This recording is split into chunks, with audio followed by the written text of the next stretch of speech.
Okay, good day. Our next module is all about the another research instrument is your questionnaire. So this is still teacher Maricor. Good day. Hi students. So I hope that you are prepared and you are doing great. So how is everyone doing today? All right. May I ask what is questionnaire? So as we all know that the questionnaire is a set of questions arranged in sequence and to be self-administered or it could be interviewer administered. So a written questionnaire is a data collection technique where respondents write down their answers to written questions. So what are the types of questionnaire? Questionnaires can be structured or semi-structured. So structured questionnaires involve the use of fixed or standardized questions. You have batteries of questions or tests, just like for example, you have your psychological test and or scales which are presented to respondents in the same way. So with no variation in question wording and with mainly pre-recorded response choices.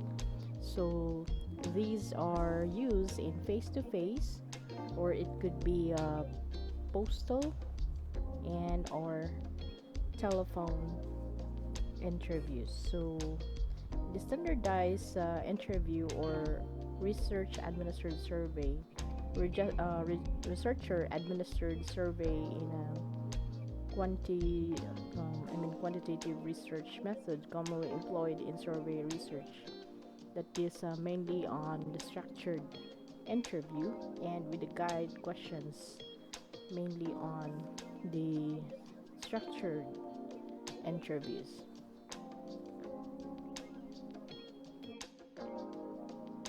Whereas in semi-structured interview schedules, this include mainly fixed questions with no or few response codes and are used flexibility or flexible to allow the interviewer to probe and to ask more questions and to enable respondents to raise other relevant issues not covered by the interview schedule. So some semi-structured or schedules permit the interviewer to ask the questions out of order at appropriate opportunities during the interview.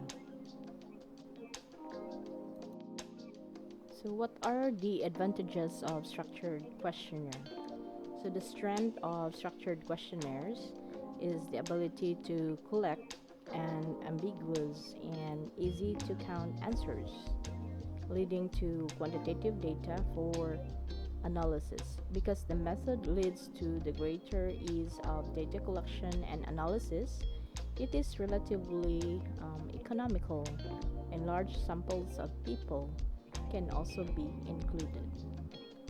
So, in this routine information about medical conditions and major procedures experience can be collected from patients by questionnaire, supplemented by information from medical notes where permission to access them has been obtained. So there is generally a high level of reported concordance between medical record data and patient's report of major conditions and type of treatment, specifically for diabetes, major medical conditions reported by people and aged 65 and above. This is according to Bush et al. In 1989 and Mid-Gel et al. In 1992. So concordance has also been reported to be good between medical records and relatives' reports of disease, people's episodes of hospitalization, and surgical operations undergone in the 12 months prior to death, though less good for other types of treatment received, just like your physiotherapy, chemotherapy, your drip feeding. This is according to Cartwright and Seal in 1990.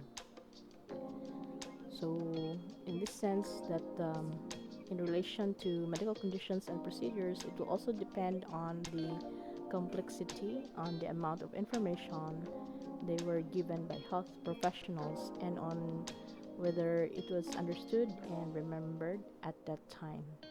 So these are your advantages of a structured questionnaire. So the disadvantages of structured questionnaire wherein that their weakness is that the pre-coded response choices may not be sufficiently comprehensive and not all answers may be easily accommodated.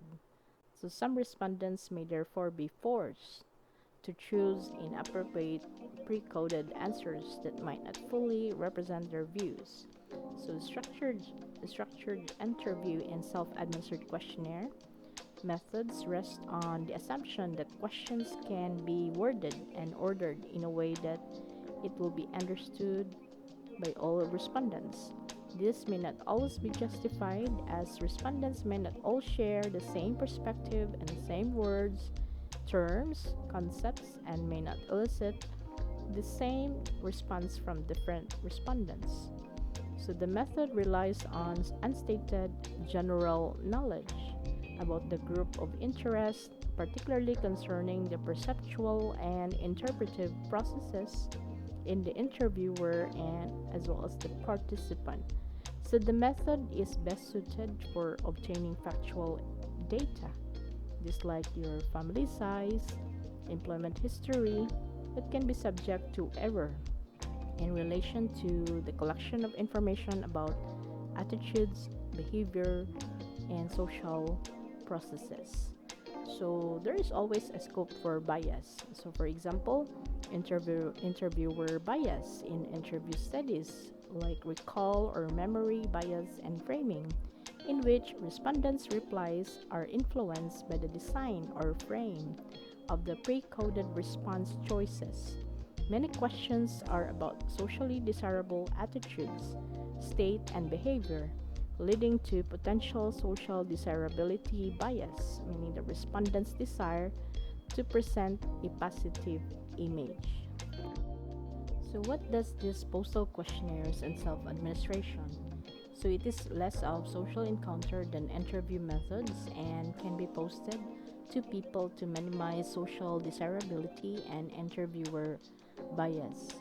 So, in this regard, that a common method of covering a large geographical spread population relatively quickly and more economically than the interview method is to give a mailing or mail respondents a questionnaire to complete at home with a reply paid envelope for its return. So, a variation is to give the sample members a questionnaire in person and ask them to complete it at home and in return it to the investigator in a reply paid envelope. So patients in clinics can be approached in this way. So this method eliminates the problem of interviewer bias and is useful for sensitive topics and there is more anonymity. However, the method is only suitable when the issues and questions are straightforward and simple. So, for example, when the population is 100% literate and speaks a common language, and when a sampling frame of addresses exists, so it is less suitable for complex issues and long questionnaires, and it is inappropriate if spontaneous replies are required. So the data obtained are generally less reliable than with face-to-face interviews, as interviewers are not present to clarify questions or to probe, and hence the replies also have to be accepted as final. So there is no control over who completes the questionnaire, even if respondents are instructed not to pass the questionnaire on or over the influence of other people on the participants' replies. But respondents can read all the questions before answering any one of them, and they can answer the questions in any order they wish. And question order, which can be controlled in interview situations, can affect the type of response. So response rates are generally lower for postal questionnaires than for personal interviews. Ways of administering a questionnaire. So a questionnaire can be administered in different ways. So we have number one, the mailed questionnaire. So they send the questionnaire to prospective respondents by mail, and so that sometimes they will receive that one and by postal mail, so directly in their home place, and they can read the questions immediately. So another one is the collective administration.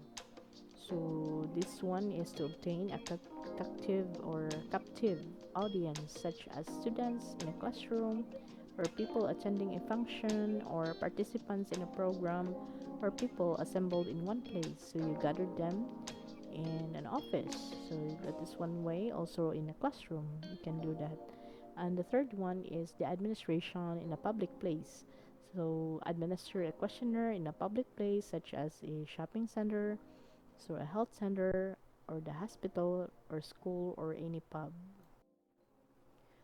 Choosing between an interview and a questionnaire. So the choice between a questionnaire and an interview schedule is important and should be considered thoroughly, as the strengths and weaknesses of the two methods can affect the validity of the findings. So the nature of the investigation and the socio-demographic characteristics of the study population are central in this choice. So the selection between an interview schedule and questionnaire so should be basing on the criteria. So we have number one, the nature of the investigation. If study is about issues that respondents may feel reluctant to discuss with an investigator, a questionnaire may be a better choice as it ensures anonymity. So this may be the case with studies on drug abuse, sexually indulgence in criminal activities, and personal finances. However, there are situations where better information about sensitive issues can be obtained by interviewing respondents. It depends on the type of study population and the skills of the interviewer. The second criteria is wherein the geographical distribution of the study population. If potential respondents are scattered over a wide geographical area, then you have no choice but to use a questionnaire, as interviewing in these circumstances would be extremely expensive. And the last would be is the type of study population. If the study population is illiterate, very young or very old, or handicapped, and there may be an option but to interview respondents. So these are your criteria between or choosing between the interview and a questionnaire. So what are the advantages of a questionnaire? So a questionnaire has several advantages. So we have number one, it is less expensive. So as you do not interview respondents, then you save time and human and financial resources. So the use of questionnaire therefore is comparatively convenient and inexpensive, particularly when it is administered collectively to a study population. It is an extremely inexpensive method of data collection. Another advantage is that it offers greater anonymity. So as there is no face-to-face interaction between respondents and interviewer, this method provides greater anonymity. In some situations where sensitive questions are asked, it helps to increase the likelihood of obtaining accurate information. So these are your advantages of a questionnaire. So what are the disadvantages of a questionnaire? Although a questionnaire has several disadvantages, it is important to note that not all data collection using this method has these disadvantages. So the prevalence of a disadvantage depends on a number of factors, but you need to be aware and to understand their possible bearing on the quality of the data. So number one here is the application is limited. So one main disadvantage is that the application is limited to study population that can read and write, and it cannot be used on a population that is illiterate or very old, very young, or handicapped. So this is the first problem or disadvantage of a questionnaire. Second is response rate is low. So questionnaires are notorious for their low response rate. That is, people fail to return them. So if you plan to use a questionnaire, keep in mind that because not everyone will return their questionnaire, your sample size will in effect be reduced. So the response rate depends upon a number of factors: the interest of the sample in the topic of the study, the layout and length of the questionnaire, the quality of the letter explaining the purpose and the relevance of the study, and the methodology used to deliver the questionnaire. So you should also consider yourself lucky to obtain a 50% response rate, and sometimes it may be as low as 20%. However, as mentioned in the response rate, it is not a problem when a questionnaire is administered in a collective situation. Third is there is self-selecting bias. Not everyone who receives a questionnaire returns it, so there is a selecting bias. Those who return their questionnaire may have attitudes, attributes, or motivations that are different from those who do not. So, hence, if the response rate is very low, the findings may not be representative of the total study population. So, another disadvantages of the questionnaire. So, again, it is important to note that not all data collection using this method has these disadvantages. So, opportunity to clarify issues is lacking. If for any reason respondents do not understand some questions, there is almost no opportunity for them to have the meaning clarified unless they get in touch with you. So the researcher, which does not happen often, if different respondents interpret questions differently, this will affect the quality of the information provided. Another is the spontaneous responses are not allowed for, so mailed questionnaires are inappropriate when spontaneous responses are required, as a questionnaire gives respondents time to reflect before answering.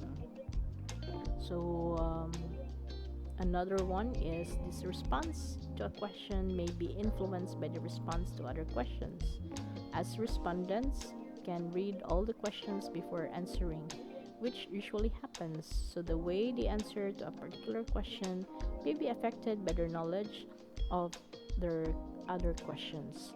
So, the first one is opportunity to clarify issues is lacking because, in the sense that if they have clarification, then they cannot ask directly in with regards to the questionnaire, because they need also to get in touch with you as a researcher, so that if there's a clarification that the respondents would like to ask for the interpretation of the questions, it could be this referring to those who are illiterate and those who are young, um, and too old that needs interpretation.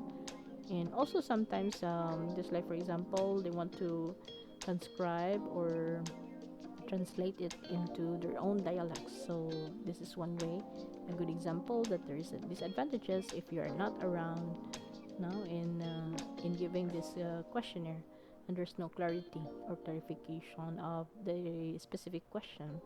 Another is the spontaneous response are not allowed for, because mailed questionnaires are inappropriate. So meaning there is a lesser response rate due to sometimes they will neglect on the emails or the mails that they receive from specifically for specific questionnaires. It's like a survey. Sometimes they will not take it seriously. Another is the response to a question. So in this scenario wherein there are also responses that may influence, and then the respondents can read all the questions before answering. Sometimes they will run through the questions, and if they don't like it, sometimes they will not answer immediately. So these are possible or problems that may come in later on as one of the disadvantages of the questionnaire. So another one is it is possible to consult others. So in mailed questionnaires, so respondents may consult other people before responding.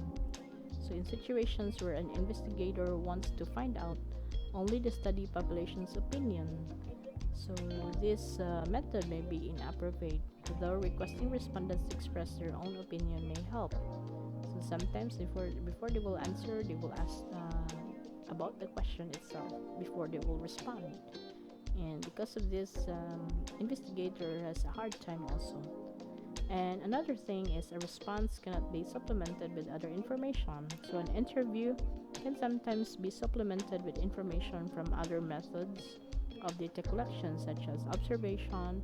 However, a questionnaire lacks these advantages. So unlike for the observation, the tool you'll be using is your eyes, then you can observe mainly on what is the behavior of your respondents. But whereas in the questionnaire, then you cannot tell the observation of what you have observed from your respondents while answering your questionnaire. So these are the disadvantages of a questionnaire. All right, let's proceed on the contents of covering letter. Now, it is essential that you write covering letter with you when you email or mail the questionnaire. And number one is to introduce you and the institution that you are representing. You need to introduce yourself, and you are the researcher, and what institution that you are connected with, and you are representing a study about what specific title is that. And then second is to describe in 2 or 3 sentences the main objectives of the study. So what are your research objectives? So what is your intention? Why you come up with the study? So you describe it in 1 to 2 sentences of the main purpose or the main objectives of your study, why you conduct this study. Number 3 is to explain the relevance of the study. Why is this study important to you, and what is the relevance of this study? And you explain that one in the covering letter. And also, number 4 is to convey any general instructions. So you will put or write a general instruction so that your respondents will be guided accordingly on how to answer your questionnaire or your research instrument. And another is to indicate the participation study is voluntary. So do not force your participants to participate to answer your questions. So do not force them. So it is voluntary. And if recipients do not want to respond to the questionnaire, then they have the right not to answer your questions or your questionnaire, and to take part or to attend and to be part or become a participant of your study, because this is voluntarily, and do not force them. So number 6 is assure respondents of the anonymity of the information provided by them. So in the ethics review, they will look into it on the confidentiality if you divulge any information. So here, this after you answer this one, all the information are kept confidential, and you should assure them that all the information that provided from them are always kept in stored or in a kept confidential, and there is anonymity of the information that was provided. Number 7 is to provide a contact number in case they have any questions. So this is the most crucial part, because sometimes if they have questions and if you don't put or write any contact information from you as a researcher, then they cannot verify immediately. So that's why it's very important to write your contact number if in case they have a questions. And number 8 is to give a return address for the questionnaire. And when will be the deadline to return your questionnaire? This is the most important thing, so that once you go on with the data processing and analysis, then you have the exact information that you want to have from your respondents. So when will be the deadline to get that questionnaire, and where to send your questionnaire. That's the most basic or the basic information from the respondents that they would like to ask from you as a researcher. And the most important thing is you need to thank them for their participation in the study, because they gave their time, their energy, their effort, their valuable um, moment to answer or give them the most information that you would like to emphasize on the questions. So they're taking much of your time. So you need to thank them, and you need to give them that thanking remarks that they be able to attend on, participate on the study as for your research. This is the most important thing. So let's proceed on the forms of question. There are two forms of questions. So we have the open-ended question and the closed-ended question. So the form and wording of questions used in an interview or a questionnaire are extremely important in your research instrument, as they have an effect on the type and quality of information obtained from a respondent. So the wording and structure of questions should therefore be appropriate, relevant, and free from any of the problems discussed. And the title, Formulating Effective Questions. So before this, we would like to emphasize what is open-ended question. So when we talk about open-ended question, is the possible responses are not given.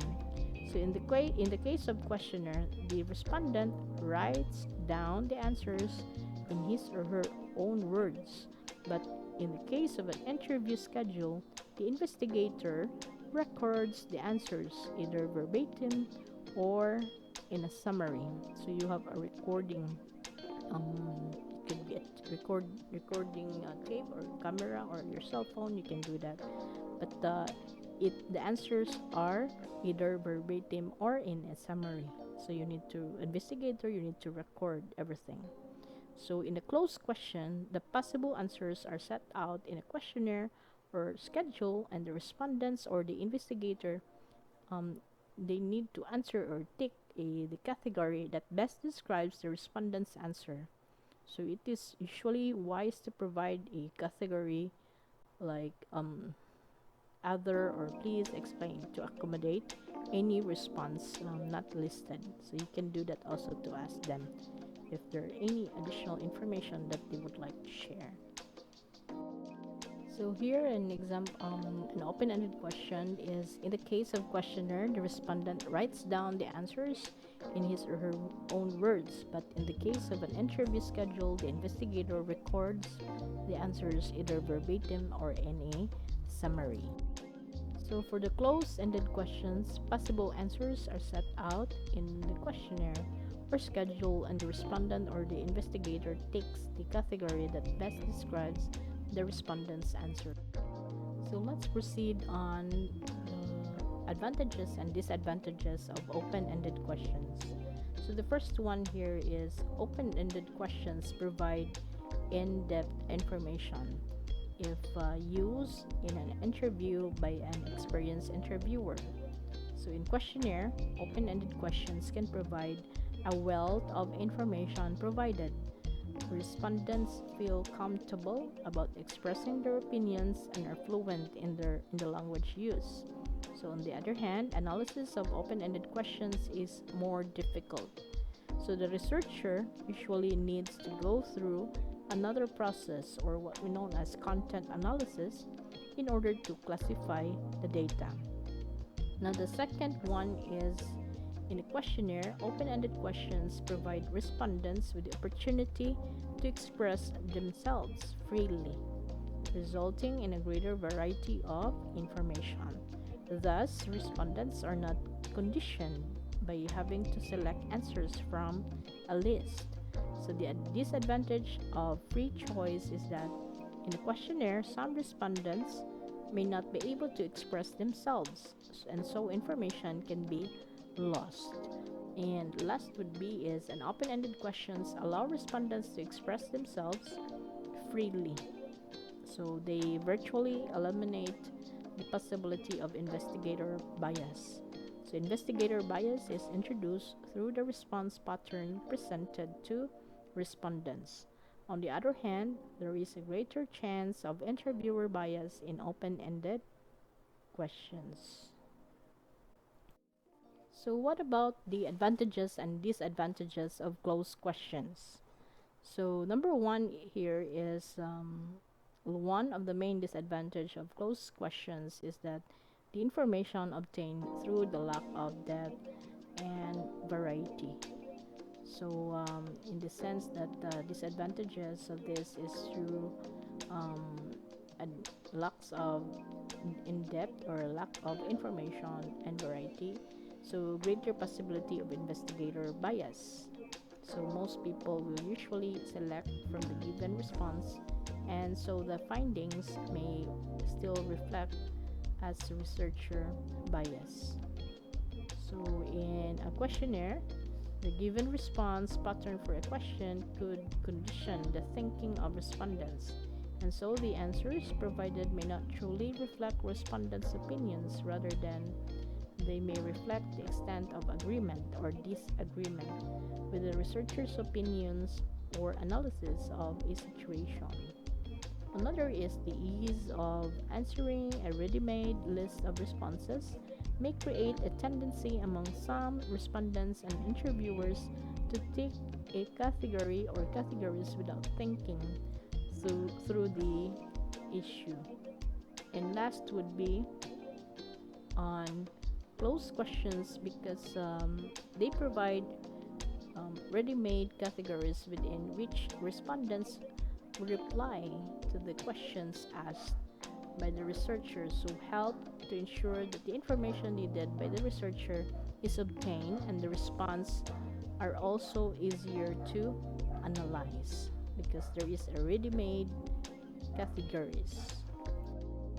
So what are the characteristics of a good questionnaire? So according to Best in 1971, the characteristics of a good questionnaire are: number one, it deals with a significant topic that the respondent will recognize as important enough to warrant spending his time on. And number two, it seeks on the information that cannot be obtained from other resources. And from other sources, it should be only long enough to get essential data. Another thing is it must be attractive and neat and clean. Number five is all directions must be clear and complete. They must be worded clearly, and categorized should provide an opportunity for easy, accurate, and ambiguous responses. And number six is questions should be as objective as possible and avoid leading questions as to the responses desired. So number seven is questions must be presented in good psychological order, from general to specific responses. This will enable the respondent to organize his own thoughts so that he can give logical and objective responses. If possible, annoying or embarrassing questions must be avoided. And number eight is the questionnaire format should be constructed such that data will easily be tabulated and interpreted. If a mechanical tabulating machine is used, and it is important that all questions and answers have codes. So let's proceed on information obtained from questionnaires. So according to Diliman in 1978, these are four types of information that you can expect to generate from the questionnaire. So what are the four types? You have the following: you have attitudes, you have belief, you have behaviors, you have also attributes. So this is a form of a type of question that you need to be guided, no information obtained from the questionnaire. is by the use or take note with the number one statement is all about the type is which is the attitude. So attitudes refer to what people say they want. They describe how people feel about something. So attitude questions must show whether the respondent has a positive or negative feelings about an attitude object. So this is an example of an attitude question. So for example, you have letter A, should all commercial logging operations be banned? And so you answer yes or no. And then number two, you have in general, how do you feel about a total ban on commercial logging in the Philippines? Is it strongly opposed? Number two, mildly opposed. Number three, neither opposed or nor favor. Number four, mildly favor. And fifth is strongly favor. And another example of an attitude question is, do you tend to agree or disagree with this statement? Anyone who wants to cut logs for profit should be allowed to do so. Agree or disagree? So the second information obtained from questionnaire is by the use of belief, or sometimes they will use this one as knowledge and awareness, but here is we will focus on belief. This is what people think. So they are assessment of what a person thinks, true or false. So goodness and badness are not implied in beliefs. Only what things does or does not exist. So belief questions are designed to elicit one's perceptions of past, present, and future reality. So you can ask belief questions are as follows. So example are in this statement, true or false? Last year, there were more illegal commercial logging operations than legal ones on Mount Makiling. So is it true or false?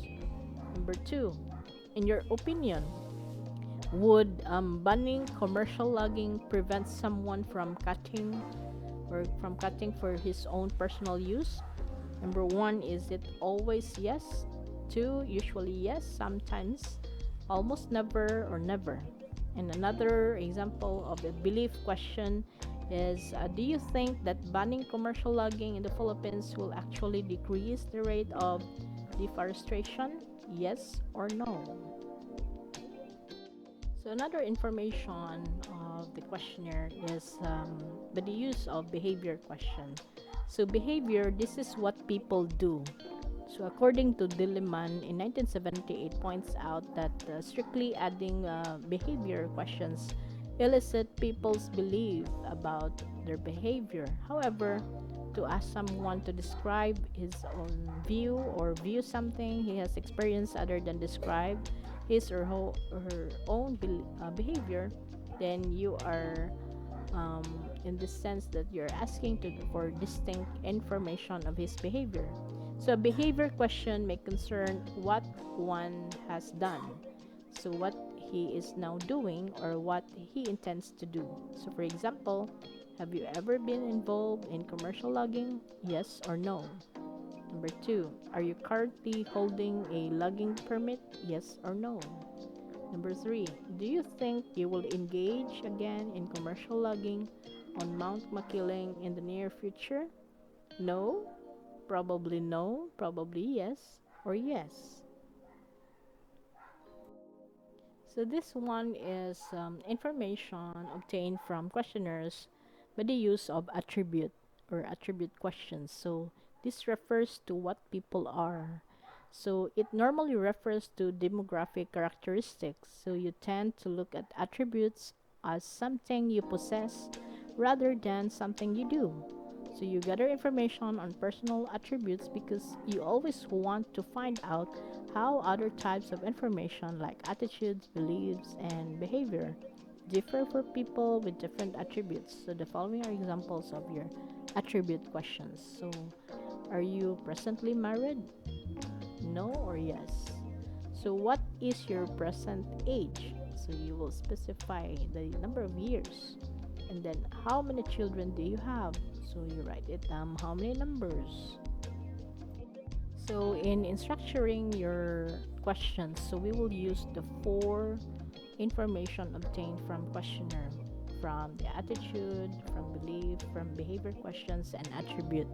So with the use of the type of um, questions, so we have here open-ended question. So answer choices are not provided, so therefore the respondent must create his answer to the question. So example, in an attitude in the form of information and attitude question.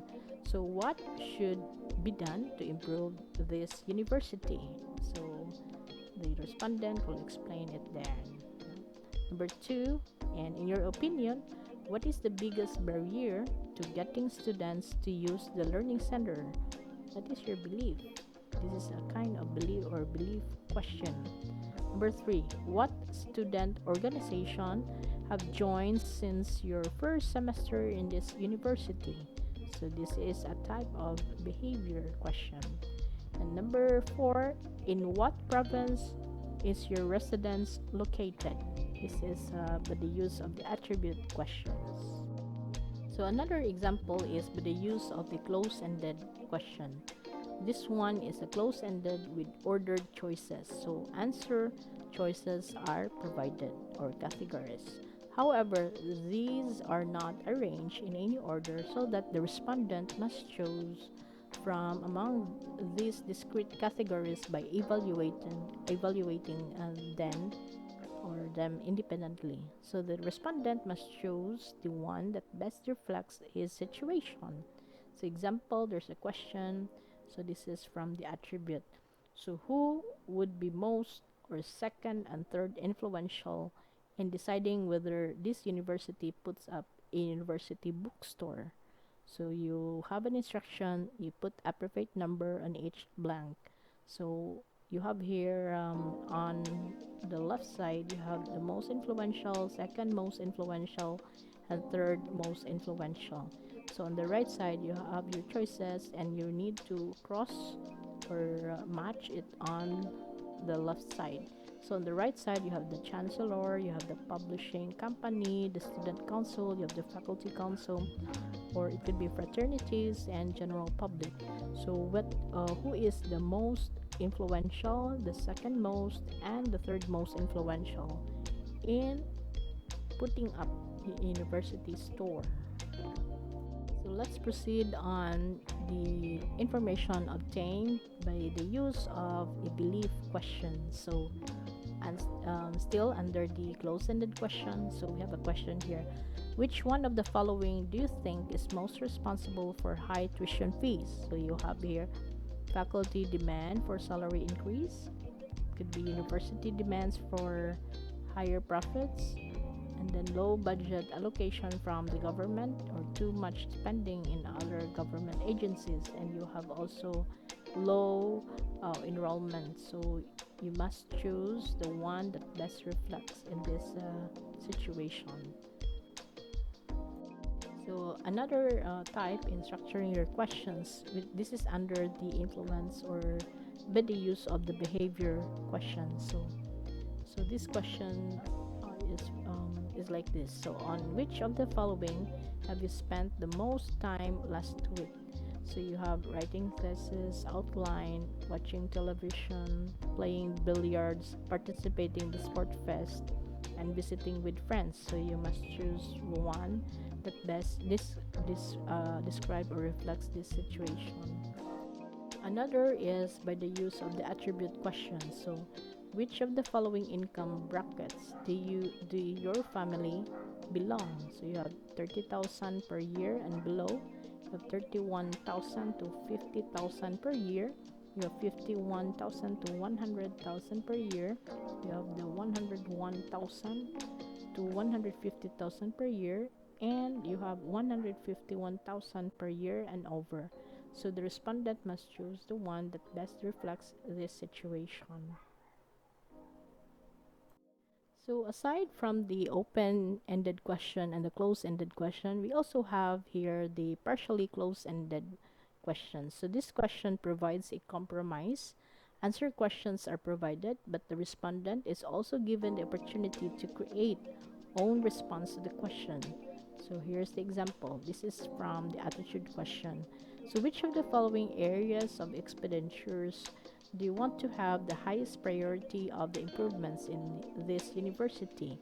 So is it by the street, classroom, comfort rooms, library, and others? So if others, then specify there's a blank space for you to write this one. So I think this is a combination of your open question or open-ended question and the close-ended question.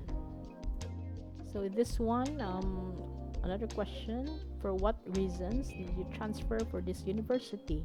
Is it higher academic standards, low school fees, closer to my residence, availability of scholarship, and others? So this is a type of question under the belief question. And also this is partly a combination of the open-ended question and the closed-ended question. So this is what we know as partially closed-ended question.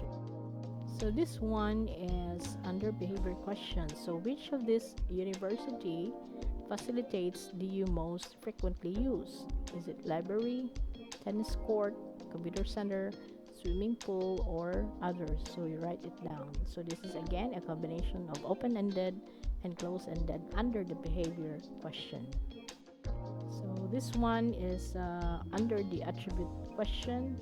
So the question is like this: what do you consider yourself to be? Is it a leader, follower, planner, or implementer, or others? So specify, and there's a space for you to answer.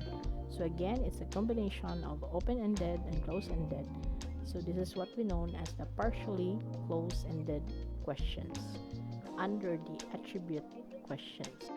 So this one is your sample matrix system to formulate questions. So see sample table, I will show to you later. But the first one is to list down your research objectives. So second is for each objective, list the corresponding hypothesis you intend to achieving the objective. And number three is for each hypothesis, you list down also possible questions do you will need to ask that you can test the hypothesis, meaning to say that in every research objectives you must also prepare a specific hypothesis for that, and in that hypothesis you must prepare also a possible questions that may arise. That is one way in formulating your questions, so that you'll be guided accordingly from the research objectives down to the hypothesis and down to your specific questions for your preparation for your data gathering and data collection, so that you can analyze and interpret also the data, and you can also use a specific statistical tools to be used for your um, research or your study. So this is my example. So figure 7 sample matrix, you have the objective. So in your objective number 1, you write it down at least 2 hypotheses. And then among the hypotheses, in every hypothesis, you must prepare 1 to 2 questions. And then in the second hypothesis, another question that becomes 3 and 4. And then in your objective number 2, you have hypothesis number 3 and number 4. In number 3, you have 2 questions that you need to prepare for question number 5 and question number 6. And for hypothesis number 4, that's question number 7 and question number 8. So let's proceed on the kinds of questionnaires. So there are 2 kinds of questionnaires. So we have the descriptive questionnaire and the analytic questionnaire. So in the descriptive questionnaire, this describes the characteristics of the population. It focuses more on the what rather than the why. So the nature of the demographic segment here is describes the subject of the research, and also this explain or describe the nature of the population. That is what we know as descriptive questionnaire. So the second kind of questionnaire is what we know as your analytic questionnaire. This pertains to explore and explain relationship between particular concepts. So that is why certain situation exists. So focuses more on the why rather than the what. So the nature of this is you have examined 2 or more variables, and you have theory building and hypothesis testing, and the use of combination of analytical and descriptive questionnaire. So let's proceed on questionnaire design. There are steps that we need to follow in creating or formulating our questionnaire design. So we will be guided with the first one, which is your research objectives. So as what I mentioned earlier, so once you have the research objectives, you must also prepare and to formulate your hypothesis. And also, to answer your hypothesis, you need to create 1 to 2 questions in every hypothesis. So, what does this important? Why we come up with this research objectives? So, these research objectives is a brief description of what the research is trying to achieve. So, you define research objective, and you have guide in the right direction of your good research. So in all aspect of methodology, and you have the instrument design, you have the data collection and analysis, and you can also recommend, because you have this research objective as your guide, so that you will not be lost in creating your questionnaire, and there is consistency from the beginning from of your study, from the research objective down to your findings, and as well as your in the discussion, and as well as your data gathering, and as well as your analysis, processing analysis, and as well as your statistical tools to be used. So you need to achieve these objectives, then it can be converted into a research hypothesis, and as well as you can compose your questionnaire. So the second step is to identify or to have this three important in formulating your questionnaires. So these are the things that you need to come up, the information obtained from questionnaires. So we have attitudes and opinions, you have knowledge and awareness and beliefs, you have also behaviors and experiences, and as well as the attributes. So attributes are used to describe the population under the study. So you have the gender, age, geographical location, even the salary, and others. And it can decode or decide a categorize the sample in the basis of your attributes. So characteristics of a population, and property of the population, and all demographic information are categorizing or categorization in nature and participants, and also avoid unnecessary if not part of your study. So in the behavior and experiences, what they are doing and what they have done. So what they are doing is behavior, and what they are done is through experience. So in this scenario may be different for participant to participant. So again, in the information obtained from the questionnaire, this is what they're doing and what they have done. So you take note on in each note. So what they're doing and action, so that's the behavior, and what they have done. So what is the outcome is through the experiences that they have. Another is the attitude, knowledge and facts. What the participants know about a type or the situation.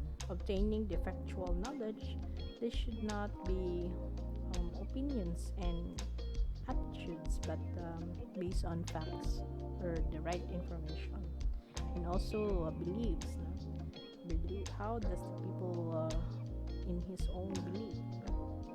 And also attitudes and opinions. The researcher needs to participate and feels about the issue. So just like the customer satisfaction, product grading opinion, and also employee satisfaction, and it's one way also to determine how these attitudes and based on opinions that the respondents are able to achieve. And another step is by the use or to be guided with the types of data. So there is a format of data or information, and also, as we all know, there are two types. We have the qualitative and quantitative, and as well as the 4 levels or the 4 types of or levels of data or measuring or levels of scale. So method of measuring information or levels of data. So we have here from nominal, ordinal, interval, and ratio. For the nominal, or what we know as the categorical, it is measuring the objects or events into a discrete category, and it is the most basic form of measurement. It's used to categorize the data into different groups and mutually exclusive. Categories are no predefined order. So there's a specific like gender, your department, are you married, or food preferences. So are you from where? No, from urban, is it rural? So it will be directly answering all the data. Another is the ordinal data or scale, rank or order of the data, or what we know as ordinal is the indication of order, logical hierarchy among variables. So not considering the magnitude of difference, and arrange the data according to the relatively position. There is a ranking scale. So rank your feature preferences. And when you buy something, and also you can rank the specific information that you would like to emphasize. So which one is best for you? When you rank it in a scale of. So another is the interval scale, order as well as magnitude of difference. So difference between the two variables has a meaningful interpretation. So just like distance between any two adjacent attributes is called an interval. So the difference between variables equal distance. It is a combination of the two scales. So we have also the quantitative in nature. So just like for example, you'll be asked how important is price to you while buying a mobile phone, and there's a corresponding scaling or scale or interval scales. Another is the ratio scales. So it's purely quantitative in nature, and this is it holds all qualities of the scales and purely numerical in nature. So if you'll be asked what is the exact date, or the age and the weight and the monthly income, you specify immediately. So but in terms of the scale difference, again, I mentioned this one last time that based on nominal and versus the ratio, what it really differs, because in ratio is just like a nominal category, there is also a categories that you need to check, but it's more on purely numerical, so direct to the point. So you write it down the specific number. So if you will be asked boxes of chocolate, so how many boxes, so just specify immediately. For age, you clarify it immediately rather than in nominal. So if you'll be asked by the age, so like there's the bracket, age bracket. So like for example, below 20, below 18. So and then from 18, so next is 19 to 22, something like that. So there's a specific bracket of information. So that's how you will design your questionnaire. You'll be guided with these steps. So let's discuss on how our questionnaire is prepared. So we have procedure in preparing questionnaire. Number one is you list the variables to be measured, and then number two, formulate suitable questions that would measure the variables. So more than one question may be used for a variable. Number three is decide on the sequence of the questions. So the sequence must be logical, and if possible should start with easy ones. And then number four, prepare the draft of the questionnaire. Number fifth is pre-test the questionnaire by using it on some individuals under conditions. And number six is make the necessary modifications. Another is through the requirements of questionnaire is to check on number one, validity. So validity must measure what is supposed to measure, and then the respondent can be expected to know the answers to the questions, and it should be clear and unambiguous. So must stated in language that the respondents can understand. So there should be understanding now other respondents so that they can answer correctly on the questions that you are preparing. So not it should not be offensive. So questions that may embarrass the respondents should be avoided, such as those that deal with intimate matters or those that expose their ignorance. And of course, fairness. And there should be fair in making questions, should not be phrased in a way that suggests a specific answer and should not be loaded. And also, it should not lead biases or a leading questions that may lead to biases. Okay, this topic is all about techniques. So there are four major data collection techniques. So what are those? You have the interview or the self-administered questionnaire. Number two, you have recorded sources. Number three is observation, and last would be the focus group discussion. So how do we design the tools? So there are three information that is very important in creating or having a techniques in this questionnaire. So you'll be guided according to the content, format, and validity. So from the interview self-administered, and you have also recorded resources, and except for the focus group. So these are most likely the same, but the recorded sources are more on checklists. So we will start with this interview or self-administered questionnaire. So number one is to look at your diagram and variables to determine what questions to include. Number two, if possible, use or modify a pre-existing questionnaire, but you need to ask permission to use and remember to acknowledge the source in your write-up. So the questionnaire should be structured into the following sections. You have the identifiers and administrative views. You have the introduction, social demographic information, like you specify age, sex, and then income or any related to social demographic information. And you have the main study questions and the closing statement.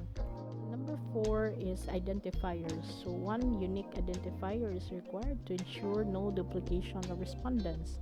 So the researcher may decide to use a database code number to keep track on how many questionnaires are distributed and returned.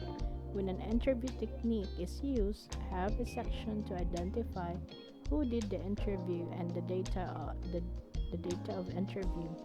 If it is self-administered, then you may want a question on whether the person had help in answering the questionnaire. So number five is the introduction. So you include an introduction that explains clearly. You have the purpose, confidentiality, the use of data, and potential benefit of the study. Specifically on the confidentiality, you need to indicate it here in the purpose and your objectives. So in the social demographic information or biodata, these are personal information like age, sex, ethnicity, education, personal income, height, and etc. So household and geographical information like urban, rural location, type of residence, and household income. So here is the main study questions. So you check each question with the objective of the study and use your list of variables as a guide for deciding how to phrase the question in relation to data to be collected. And another thing is make sure all terms used are clearly explained in the questionnaire and ensure that every question will be utilized, and then reset the temptation to insert unnecessary questions. So in the closing statement, you need to thank your respondent for the time and effort. For self-administered questionnaire, include instructions for its return and deadline. And you must draw a dummy tables of desired data based on the questionnaire to ensure that all information required can be captured. So this is a critical step and must not be neglected. So for the format, it keep it as short as possible, nothing more than 15 to 20 minutes to complete. So sensitive and threatening questions should not be asked in the beginning. So ask short, clear, and specific questions. Ask only one question at a time, no double barrel questions, and do not ask leading questions. So make the questionnaire user friendly. By doing this, you will have attractive format or structured, and you have decent font size, and then link questions on similar areas like social demographic variables in the same place, and sequence of questions should be logical, and use simple language, and abbreviation should be explained in detail. So another thing is that you need to decide on the response format to be used. So use close-ended questions for fixed response rather than open-ended questions or open response. So open-ended questions are hard to analyze but provides you with rich information. Whereas in close-ended questions may be a nominal or categorical scale, just like yes or no or male or female. Ordinal scale, it could be a severe, moderate, or mild. And in continuous scale, you have weight in kilogram or age in years. And of course, the date fields. So on number 17, do not abbreviate the responses you collect. Where possible, collect continuous data like the actual age in years versus the age categories. So use checkbox for responses. For example, question number 14, did this child have fits? So yes or no. And then number 19, where possible, every question should be designed to be answered. So even if this is a negative way, just like an opinion for not applicable. So for the reliability and validity, so you need to check content validity with experts in the area, verify the important areas and it should be addressed properly. So pre-test the questionnaire on individuals who are similar to but not part of your study population to ensure that every question is clearly understood, that the time taken to complete it is reasonable, and then language is understood by the reader, so do cognitive debriefing, and then do at least 3 to 5 interviews per language use. So another thing is to pre-test any language translations used with a person from that language group.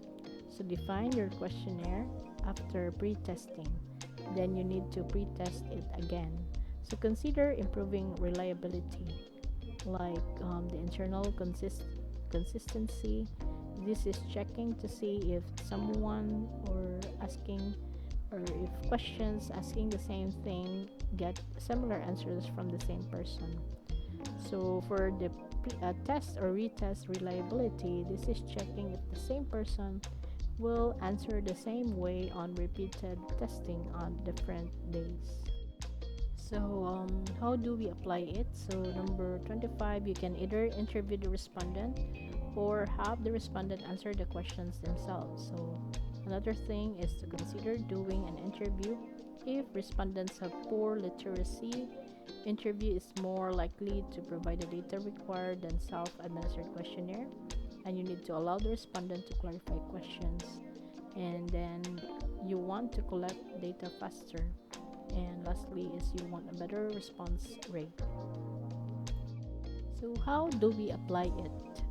Now, consider doing a self-administered questionnaire if respondents are literate and geographical accessibility is an issue, and you want to provide confidentiality and anonymity to the respondents, and you want less bias in responses, and you do not need to allow the respondents to clarify questions. So in the self-administered questionnaire usually has poorer response rate.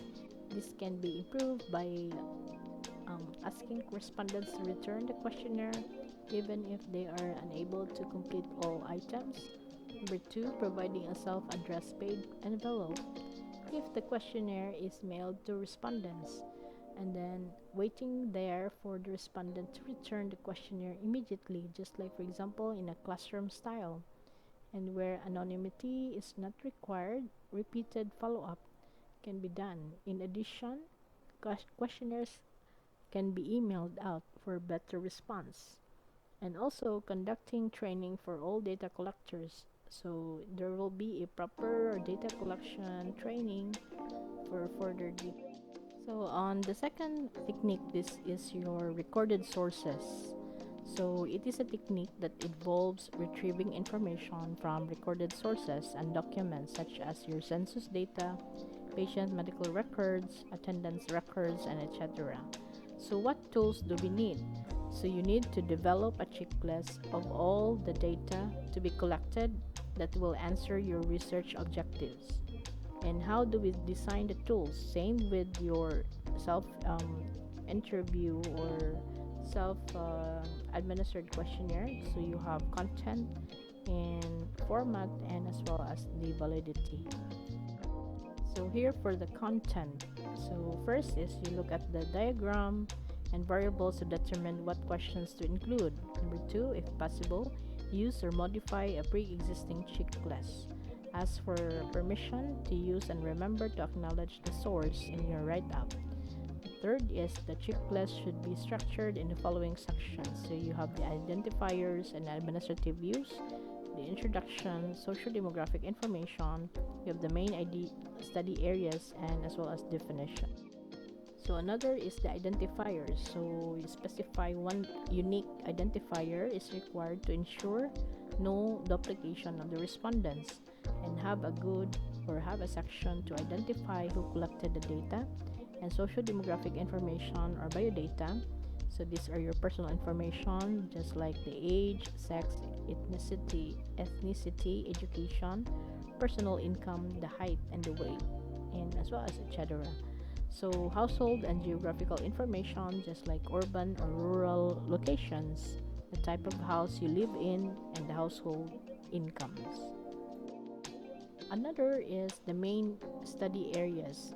So you need to check each item with the objectives of the study and use your list of variables as a guide for deciding on the areas of data to be collected, and also to ensure that every item collected will be used. So another is to define, or there will be definitions. So the purpose of this is to guide the data collector to analyze terms used. Just like for example, in a writing time study, so the time measured could be defined, and the patient registration to patient entering the doctor's office or exiting the consultation room or leaving the pharmacy, and also to draw dummy tables of desired data based on the checklist to ensure that all information required can be captured. So this is a critical step and must be not be neglected. So let's proceed on the format under the recorded sources as one of the techniques. So here is each statement should address only one item at a time. Another is make the checklist user friendly, and by this you will have attractive format because this is a structured type now format, and you have the decent font size, link items and similar areas like social demographic variables in the same place, and sequence items logically and according to the flow of the recorded source used, and abbreviations should be explained in detail. So decide also on the response format to be used, like use close-ended items like fixed response rather than open-ended or open response. So open-ended items are hard to analyze, but it provides rich information. So for close-ended items may be used as nominal or categorical scale like yes or no or male or female. In ordinal scale, you have the severe, moderate, or mild. In continuous scale, so you'll specify for the weight in kilogram or the age in years, and of course data fields. So another is do not abbreviate the responses you collect. Where possible, collect continuous data like the actual age in years versus age categories. Use checkbox for responses, like for example question number 14, where fits documented, then yes or no. And then where possible, every item should be designed to be answered, even if this is a negative way, just like for example an option for not applicable. So for the reliability and validity of the recorded sources, so you have here to check content validity with expert in the area, and this is to verify that important areas are addressed properly. Pre-test the checklist on recorded sources which are similar to but not part of the study population to ensure that every item is clearly understood, time taken to complete it is reasonable, and then language is understood by the data collector. Do at least 5 records. So you also refine your checklist after pre-testing. Then you need to pre-test it again. Consider improving reliability. Test, retest reliability. This is checking if the same person will answer the same way on repeated testing on different ways. Inter-rater reliability. This is checking to see if items checked by different data collectors yield the same answers. So another thing is that there are limitations to the use of recorded sources. So data was collected for different reasons other than for current study. So this includes missing data, no such information documented, not able to validate the accuracy of the data, and also there may be differences in definition. So how do we apply it? So usually you use one checklist per recorded source, though you may use a tabulated checklist for multiple choices. And another thing is to conduct training for all data collectors. So let's proceed on the third technique, which is known as your observation. It is a technique which involves systematically selecting, watching, and recording behavior and characteristics of living beings or objects or phenomena. So what tools do we need? So the most important thing is our research tool you'll be using is your eyes. This is also to observe and record data, and to have this data capture can be done directly by an observer or by a pre-recording, just like your camera or audio, followed by an assessment. So in the structured observation, this is to develop a checklist of all of the data to be observed that will answer your research objectives. Whereas in the structured observation, there's no instructions and etc. on how and what to observe. So how do we design the tools? So same with the recorded sources. So we have content, format, and validity. Same with the recorded sources. There may be a need to have the anonymity when observing in some situations where this is required, and use a Trojan horse. This means that people being observed are not being or not aware of being observed, and not aware of what they are being observed for. So another thing is you can do this by using proxy individuals or informing the study respondents of a false study objective. For ethical reasons, then you have to strictly maintain confidentiality of participants when you do this, and do not disclose personal information or particulars and etc. So how do we apply it? So number one is to check that you know the contents of the checklist just before the observation commences. Number two, bring all tools required along, just like your checklist, your stopwatch, your thermometer, and others. And number three, you record information immediately as it is observed. Then this is to avoid forgetting to record something. Only when you use a recording device just like your camera or audio, then you can extract data after that event. And lastly is when you apply a Trojan horse, then the full study will have to be explained to the respondents later, and conduct training also for all data collectors. So the last technique we'll be using is focusing on the focus group discussion. This is consists of a group discussing topics of relevance to the particular study, usually about 6 to 10 people of similar status, and then participate under the guidance of a moderator or what we know as your facilitator. So duration is usually about 1 hour to 1 and a half or 1 hour and 30 minutes, as may involve in multiple groups.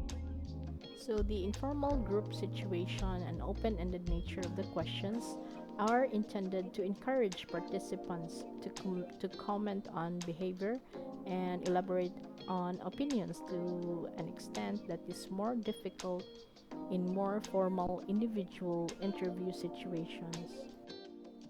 So what tools do we need? So we have here number one is your moderator, and number two, you have the guide on topics for discussions. And number three is a format to collect information on participants. And number four is at least one additional observer who is a note taker. And number five is use an audio recording. So how do we design the tools? Number one, we have selection and role of moderator. And number two, other tools. So what are the tools? So we have FGD guide, or your focus group discussion guide. These are the list of all the topics to be discussed in the session. And number two is a format to capture for the basic social demographic data of participants, like the age, sex, and ethnic, and there's seating arrangement. So how do we design the tools? So we have here other tools. So and another example is your note taker. So these are competent individual who records the discussion verbatim, meaning in the words of the respondents. And also audio recording will supplement the written records of the note taker. He or she does not participate in the discussion. Another thing is the audio recording device. So there is a consent has to be taken from participants before this can be used, and also conducive site for discussion and adequate refreshment. So based on experience, you need to be in a room or in a classroom, but conducive for question and answer, and also adequate refreshments you need to prepare. So this is part of your budgeting, that you need to come up with the exact budget for your refreshment. So how do we apply it? So as a moderator introduces participants and note taker, and moderator also informs participants about the rules of the discussion. This includes confidentiality of participants and information obtained. And also as a moderator, you get the consent for audio recording. So as a moderator introduces the first topic for discussion and initiates dialogue. And also as a moderator, you introduces subsequent topics as the discussion progresses, and making sure each topic has been adequately explored. And as well as additional questions may arise that need to be asked when exploring an idea to obtain in-depth information. So here, moderator summarizes the topics that have been discussed and closes the session and thanks the participants. And analysis of the FGD is beyond the scope of this manual, but then there is one thing for sure that you will know later on how to interpret this kind of information that you have gathered from your respondents. So the tool you'll be using is the FGD guide, and there's a specific on the interpretation of that specific also question and answer. So if it is verbatim, then you need to transcribe the words directly in the results, no? So this is a unique information or techniques for you to gather information, and as well as by the use of your questionnaire. And also the most important thing is to conduct training for all data collectors. To summarize in the techniques and tools applied in data collection, so we have here the data collection techniques versus the data collection tools. So under the data collection technique. So the first one here is by the interview or the self-administered questionnaire. So what tools you'll be using? By the use of interview schedule or checklist, or by the use of the questionnaire or the audio recording device. The second technique is the recorded sources. So the tools you'll be using is checklist. In the observation technique, so the tool you'll be using are your eyes. It could be pen and paper, watch or scales, your microscope, your checklist, video camera, and others. And also for the focus group discussion, so your tool you'll be using are the FGD guide, note taker, or the audio recording device. So pre-testing and pilot. So check whether the data collection techniques are correct before beginning a study. So pre-test is a small-scale trial of a particular study technique. So pilot is the process of carrying out a preliminary study or a component of the study, going through the entire procedure with a small sample. So what aspect to check? You need to check for data collection tools, the reaction of respondents, the sampling technique, and the proposed work plan. So for the pre-testing pilot and who to conduct. So of course the researchers themselves in order to facilitate on the proper pre-testing, and the analysis and evaluation. So you need to check on what are the limitations, what are the weaknesses, the time and resource requirements of the technique. And second is to repeat pre-test or pilot when with revised instrument or methodology if necessary. So these are all our guide for the questionnaire, and I hope to be able to compose. I will make a activity in your LMS to proceed on the task number 2. So once we are done with the processing of data for the next topic, and you will have first the post test, and then after that one I will give you a task number 2 on next meeting.